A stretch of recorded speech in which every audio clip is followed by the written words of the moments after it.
Isinilang ang isang sanggol na may kakaiba at kahanga-hangang hinog na kamalayan. Masayang pinagmamasdan siya ng kanyang bagong ina, na mamangha sa kanyang pagkatao. Sa kuryusidad, binuksan ng bagong silang ang kanyang status panel, at laking gulat niya nang makita na siya ay bumalik sa level 1. Mas lalo siyang namangha nang mapagtanto niyang wala pa siyang pangalan. Sa tabi ng ina, isang lalaki na tinutukoy bilang, Your Majesty, ang lumapit, maingat na pinagmamasdan ang bata. Pinupuri ng hari ang mga mata ng sanggol, sinasabing kamukha nito ang sa ina, habang napapansin naman ng ina na ang bibig ng sanggol ay perpektong kamukha ng ama. Sa harap ng maraming sumasampong mga nasasakupan, gumawa ang hari ng mahalagang pahayag, pinangalanan niya ang bata na Noah Ararat at iginawad sa kanya ang kagalang-galang na titulo bilang ika-13 na imperial na prinsipe. Nang makita ni Noah ang kanyang status panel na nag-update ng prestihiyosong titulong ito, ramdam niya ang matinding pagkabigla, at naunawaan ang kahalagahan ng kanyang bagong buhay. Dahil sa kuryusidad tungkol sa potensyal ng kanyang anak, tinanong ng hari ang isang alalay tungkol sa elemental na kakayahan ni Noah. Mabilis ang sagot, tubig. Dahil ang Almria, ang rehiyon na kinabibilangan ni Noah, ay tahanan ng maraming miyembro ng Water Clan, na pagpasyahan ng kanyang kamahalan na mamanahin ni Noah ang tungkulin bilang pinuno ng angkan. Habang masusing tinitingnan ni Noah ang kanyang status panel, napansin niya ang isang espesyal na marka, isang +S sa kanyang water attribute. Upang subukan ang potensyal ni Noah, iniutos ng kanyang ama kay Cruz na ipakita ang kakayahan ng batang prinsipe.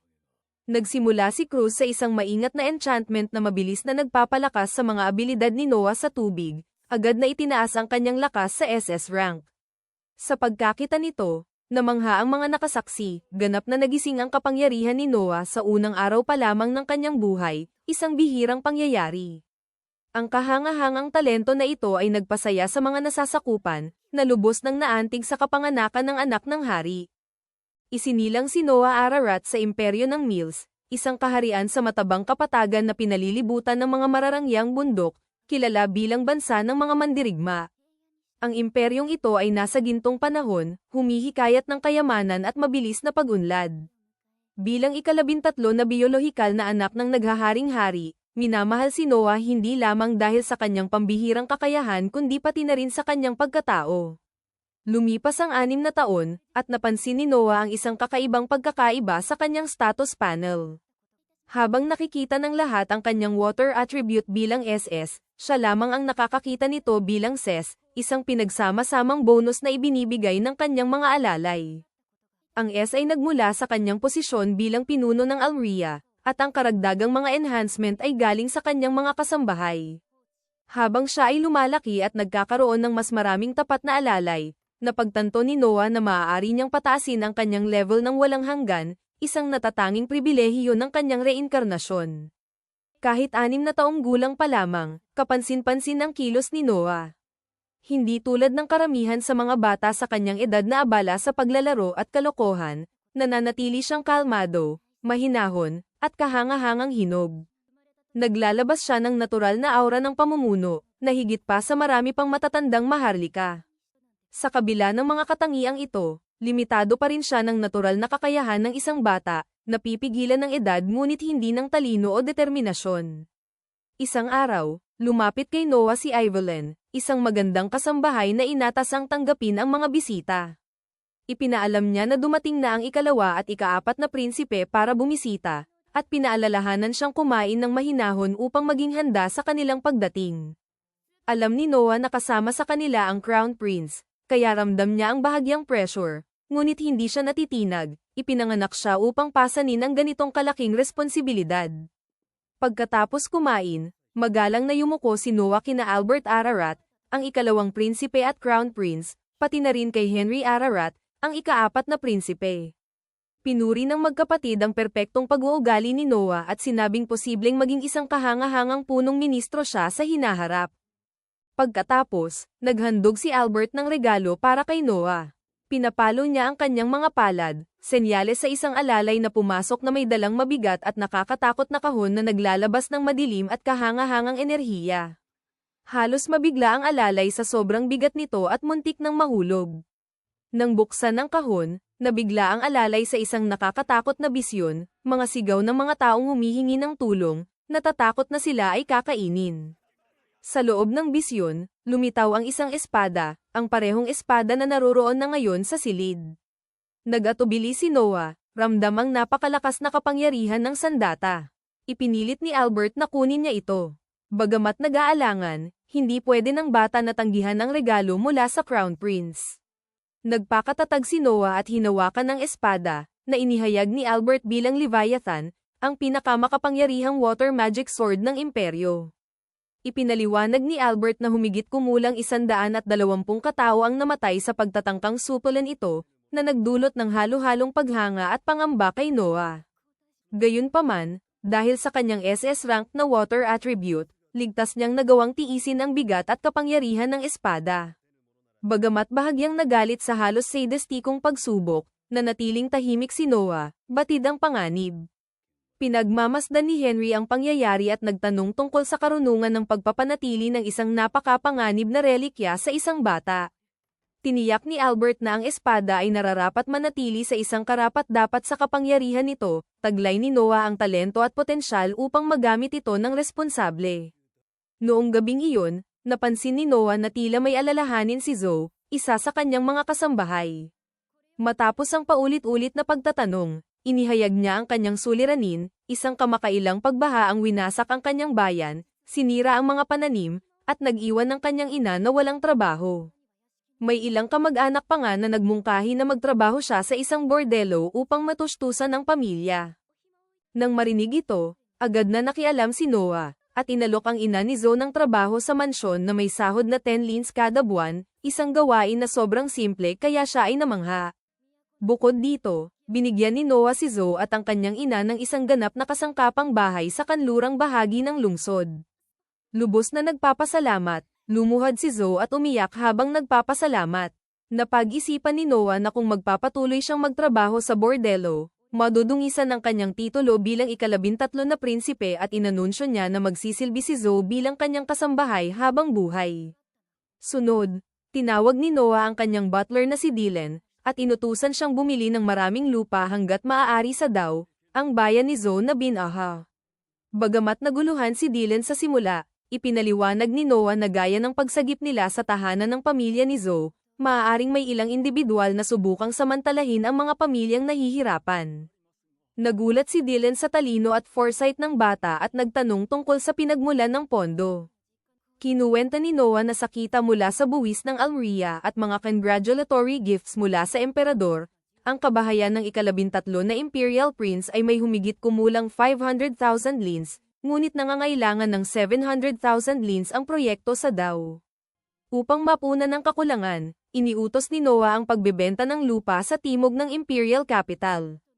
Sa kabila ng posibleng parusa sa pagbebenta ng regalo mula sa emperador, binigyang diin ni Noah na mas mahalaga ang kaligayahan ng mga tao kaysa sa personal na panganib, ipinapakita ang walang pag-iimbot na asal na inaasahan sa mga maharlika. Kinabukasan, pinangasiwaan ni Noah ang paghahanda para sa pagbili ng lupa habang nagtataka si Henry kung kinakailangan pang dalhin ang Leviathan.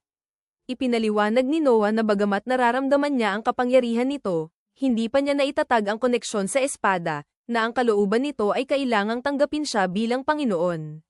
Nagbabala si Henry sa panganib, ngunit matatag si Noah. Pagdating sa Dao, nasaksihan niya ang pinsalang dulot ng pagbaha, wasak na mga bahay, nabubulok na pananim, at mga pamilyang nawalan ng tirahan. Pinangunahan siya ni Zoe sa mga wasak na kalye habang iniutos ni Noah kay Dylan na bumili ng mga ari-arian base sa talaan ng gobyerno, inihanda ang posibleng komplikasyon. Pinanood ni Noah ang mga relief efforts ng imperyo, kabilang ang community soup line, ngunit nang tikman ng pagkain, natagpuan niyang hindi ito maaaring kainin, manipis, halos bulok na tubig na nagkukunwaring sopas. Sa pagharap dito, pinaalalahanan siya ng isang matandang lalaki na kahit papaano, may pagkain ang mga tao. Bago makasagot si Noah, dumating ang mga inspektor, pinamumunuan ni Gallo, isang tiwaling opisyal na lokal na nakangiti sa kabila ng mababang kalidad ng pagkain. Hinarap ni Noah si Gallo, inakusahan siya ng pandarambong at pagsasamantala sa paghihirap ng iba. Tumawa si Gallo at ipinagtanggol ang sarili, sinasabing karapat-dapat ang gantimpala para sa mga nagbibigay ng tulong sa oras ng kahirapan. Galit na galit, ginamit ni Noah ang kapangyarihan ng Leviathan. Tumugon ang espada, binalot siya ng malakas na agos ng tubig at binigyan ng lakas upang ipatupad ang katarungan. Pinugutan niya ng ulo si Gallo at nasaksihan ang Leviathan na lumikha ng malaking hukay, ikinagulat ang mga gwardya ng inspektor. Nang makilala siya, yumuko si Lord Rowan Green, kapitan ng mga kabalyero na namamahala sa Dao, bilang tanda ng paggalang. Ipinahayag ni Noah ang katiwalian at inutusan ang nararapat na parusa para sa lahat ng kasabwat. Sa huli, iniutos niya na muling lutuin ang community soup ayon sa pamantayan ng hari, nagdulot ng kagalakan sa mga gutom na mamamayan. Umabot sa kaalaman ni Albert ang ginawa ni Noah, at napagtanto niyang taglay ng kanyang nakababatang kapatid ang pambihirang talento, kahit napasunod niya ang isang raid dog ng madali. Kinabukasan, nakatanggap si Noah ng summon mula sa emperador. Pagpasok sa throne room, inaasahan niya ang parusa dahil sa pagbenta ng lupa sa timog, ngunit sa halip ay pinuri siya sa pagpigil sa pagsasamantala sa panahon ng pagbaha sa Dao. Kinilala ang kanyang mastery sa Leviathan, kaya nagpa siya si Cruz na higit pang subukin ang kanyang kapangyarihan. Pagkatapos nito, nag-update ang status panel ni Noah, ipinapakita ang kanyang water attribute sa SSS rank, na nagpapatunay sa kanyang walang kapantay na kakayahan. Labis ang kagalakan ng emperador, tiyak na magpapatuloy si Noah na magdala ng malaking benepisyo sa imperyo. Sa susunod na sandali, lumitaw sa tanawin ng ilang distrito ng imperyo ng Miles, ang politikal, kultural, at pang-ekonomiyang puso ng bansa, na kilala bilang pinakamaliwanag at pinakamayayamang lupain sa buong mundo. Sa Reed Street, ayon kay Eunice, makakakita si Noah ng isang pagtatanghal ng musika. Upang masakliyan ang ginawa ng master para sa kanyang bayan, nagboluntaryo si Zoe na samahan siya. Pumasok sila sa isang teatro sa mismong pagsisimula ng pagtatanghal, isang batang babae na may rosas na buhok at malungkot na tingin ang kumakanta tungkol sa kung paano ang pag-ibig ay maaaring maging sakit. Naalala ni Noah na ang pangalan ng mga awit ay Alicia. Bagamat baguhan pa ang kanyang teknik, nagustuhan niya ito, dama ang sinseridad sa tinig ng dalaga. Biglang sumugod ang isang grupo ng kalalakihan sa teatro, winasak ang lahat ng makikita nila. Ang kanilang leader, isang matipunong lalaking kalbo, ay iniutos kay Alicia na itigil ang pagkanta, sinasabing sa ganitong kita, hindi niya kailanman mababayaran ang utang na iniwan ng kanyang ama.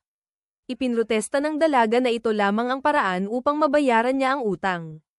Tumugon ang lalaki na bawat babae ay may tiyak na paraan ng pagkita ng pera, at malinaw ang kahulugan nito.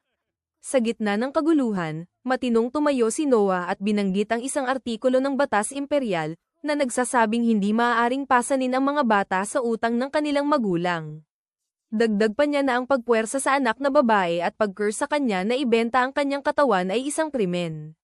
Nagalit ang lalaki at nagbanta, ngunit ginamit ni Noah ang kapangyarihan ng Leviathan upang supulan ang malupit na lalaki at ang kanyang mga tauhan. Nang maunawaan ng kalbo na siya ay mapapahamak kung magpapatuloy, tumakas siya, nangakong babalik. Tahimik ang madla nang mapagtanto nilang nakatayo sila sa harap ng isang prinsipe ng imperyo. Sinabi ni Noah na nagustuhan niya ang pagkanta ng dalaga at tinanong ang tungkol sa kanyang buwanang gastusin. Nahihiya, ipinaliwanag niya na kailangan niyang bayaran ang medikal na pangangalaga ng kanyang ina. Binigyan siya ni Noah ng buwanang allowance na 25 lins, na nagbibigay daan sa kanya na kumanta ng malaya, at nangakong itataas pa ito habang siya ay umuunlad. Pagkatapos, bumalik ang prinsipe sa kanyang payak na tirahan, sinalubong ng mga tagapaglingkod na naglilinis ng kanyang sapatos. Tinanong niya kung sino ang nagdulot ng kaguluhan sa teatro.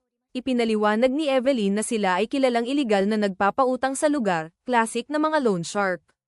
Nang malaman kung sino ang kanilang hinarap, yumuko ang mga lalaki sa harap ng tarangkahan ng prinsipe bilang paghingi ng paumanhin, ngunit iniutos ni Noah sa mga katulong na paalisin sila.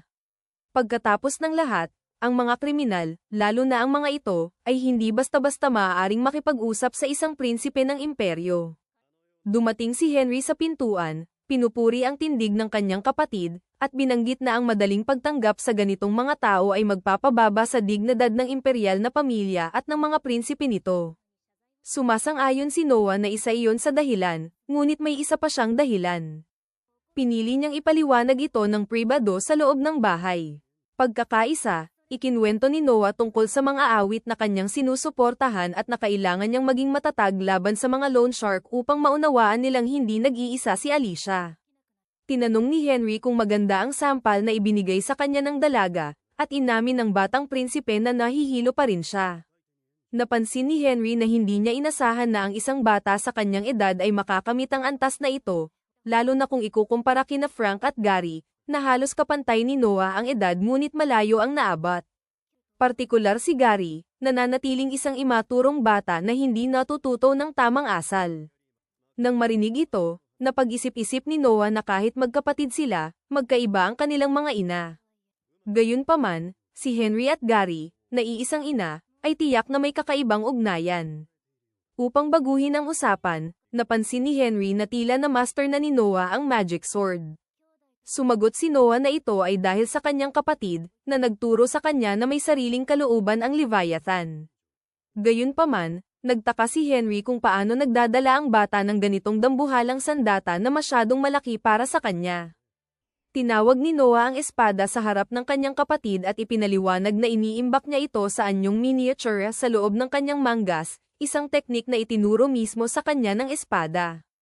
Namangha si Henry, at binanggit na ito ay walang kapantay, dahil ang Leviathan ay nakaselyo ng 200 taon bilang isang pambansang kayamanan, at walang record ng ganitong kakayahan. Ito ay isang pambihirang tagumpay para kay Noah. Pagdating ng gabi, nang lumabas ang dalawang prinsipe sa tarangkahan, naroon pa rin ang mga loan shark, nakayuko. Matapos ang mahabang paghihintay, nawadan ng pasensya ang kanilang leader at nagbanta na hindi siya dapat balewalain ng isang mayabang na bata. Sinubukan ng kanyang mga tauhan na pigilan siya, ngunit huli na. Sa isang bahagyang galaw, ginamit ni Noah ang kapangyarihan, na naging sanhi upang manghit-hit at sumuko agad ang lalaki. Tinanong ni Henry kung ano ang ginawa niya, at ipinaliwanag ni Noah na naglabas lamang siya ng bakas ng kapangyarihan ng Leviathan bilang dominasyon. Pinuri ni Henry ang kontrol ng bata sa magic sword. Ilang oras ang lumipas, sumagot si Noah sa isang paanyaya at sumakay ng karwahe patungo sa isang maluwang na estate, kung saan sinalubong siya ni Raydock. Pinangunahan siya patungo sa isang malawak na bulwagan na puno ng mga bisitang nakaayos ng maayos, pumapalakpak sa pagdating ng isa sa pinakakinikilalang anak ng hari. Kuryoso tungkol sa sandatang dala ni Noah, nagtanong si Raydock, at ipinaliwanag ni Noah na ito ang Leviathan, isang magic sword na ipinagkaloob sa kanya ng Crown Prince. Namangha ang buong bulwagan sa revelasyon, dahil ang Leviathan ay isang pambansang kayamanan na personal na ipinagkaloob ni Albert Ararat. Alam ng lahat na ang 13 prinsipe ang namumuno sa Almiri, kaya iniuugnay ng madla ang nasabing teritoryo sa espada na dala ni Noah. Sa gitna ng mga bulong-bulungan, biglang nanahimik ang bulwagan, na sinira ng isang lalaki na mapanuyang nagkomento na ang espada ay parang laruan lamang na umiilaw kapag pinindot. Tinitigan siya ni Noah. Itinanggi ng lalaki, ngunit alam ng Leviathan ang katotohanan. Agad na naglabas ng madilim na miasma ang espada, na nagpahirap sa hangin sa bulwagan at nagdulot ng takot sa mga tao. Iniutos ni Noah na itigil ang armas, sinasabi na kahanga-hanga ang katapatan, ngunit sobra na ito. Malinaw na ang espada ay tumugon sa insulto sa kanyang Panginoon. Sa kabila ng tensyon, pumalakpak si Raydock sa prinsipe, pinupuri ang napakalaking lakas ng pambansang kayamanan, at binanggit na ang lahat ng naroroon ay pinalad na maranasan ang kamatayan sa ilalim ng nakakahibang kapangyarihan ng kanyang kamahalan. Agad na nagpalakpakan ang mga bisita para kay Noah Ararat, na para bang hindi sila muntik mapahamak. Nang tanungin ni Raydock kung paano haharapin ang lalaki na nag-insulto sa Leviathan, sumagot si Noah na dapat itong balewalain, sapagkat ang mula sa ibaba ay hindi kailanman umaabot sa itaas. Ipinakilala rin sa kanyang kamahalan ng ilang mga bisita, kabilang ang kilalang mga ngalakal na si Lance Allison. Ngunit ang pinaka-nakakuha ng pansin ng prinsipe ay ang susunod na dalawa, isang lalaki na nagpakilala bilang si Byron Allen, administrador ng Allen Mercantile Company, at sa kanyang tabi, halatang kinakabahan, isang dalaga na nagngangalang Cindy Allen. Agad na tinanong ni Noah kung adopted ba siya, napapansin na si Byron ay may asal ng isang second o third generation elite, hindi tulad ng dalaga. Napansin din niya na si Cindy ay dating alipin, dahil ang matalim at mapanuring tingin nito ay nagpapakita ng isang taong hinubog ng pagkaalipin. Namangha, Kinumpirma ni Byron ang hinuhan ng prinsipe, inamin na binili niya si Cindy, ngunit pinuri ang kanyang talino at mabilis na pagkatuto. Sa kabila ng inaasahan ng mga ngalakal, humanga ang prinsipe dito at inanyayahan pa siya na bumisita sa kanyang mansion upang higit pang talakayin ang bata. Ang mga nakapaligid na bisita ay nag-react na parang nanalo si Byron sa loto, at napuno ng inggit ang bulwagan habang nakatuon ang lahat ng pansin sa mga ngalakal at sa kanyang anak nang sila'y umalis. Habang lumalabas, napansin ni Noah kay Raydock na may isa pang dahilan kung bakit alam niyang hindi tunay na anak ni Byron ang dalaga. Tuwing aabot ang prinsipe sa kanyang espada, agad na nakatutok ang dalaga rito ng buong pokus, pinatutunayan na mula sa unang senyales ng panganib, pinoprotektahan na ni Cindy si Byron. Pagkatapos ng okasyon, pumunta si Noah Ararat sa palengke at nagtagpo ang isa sa kanyang mga kapatid, si Oscar. Nang makita si Noah na malaya, inimbitahan siya ni Oscar na maghanap ng mga kayamanan sa Cobalt Street, kung saan pinag-iipunan ang mga anti-gang mula sa buong imperyo, ilan ay may napakataas na halaga. Marami sa mga ito, gayunpaman, ay matatalinong peke, kaya kailangang maging maingat upang hindi makauwi na may murang imitasyon. Matapos ang mahabang paghahanap, sumuko si Oscar, dahil wala siyang natagpuang mahalaga. Samantala, bumili si Noah ng isang libro na pumukaw sa kanyang interes sa simbolikong presyong 3. Tinanong ni Oscar kung iyon na ba ang kayamanang kanilang hinahanap, ngunit sinabi ni Noah na siya'y nag-usisa lamang.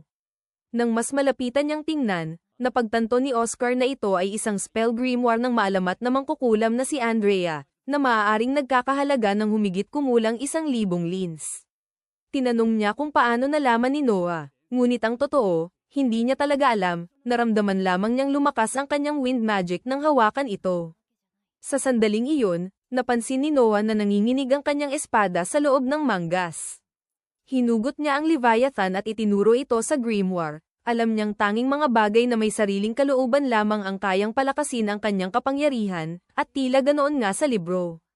Gaya ng inaasahan, bumukas ang libro at naglabas ng isang anino na pinaniniwalaan ni Oscar na espiritu ng Wind Mage na naghahangad ng paghihiganti.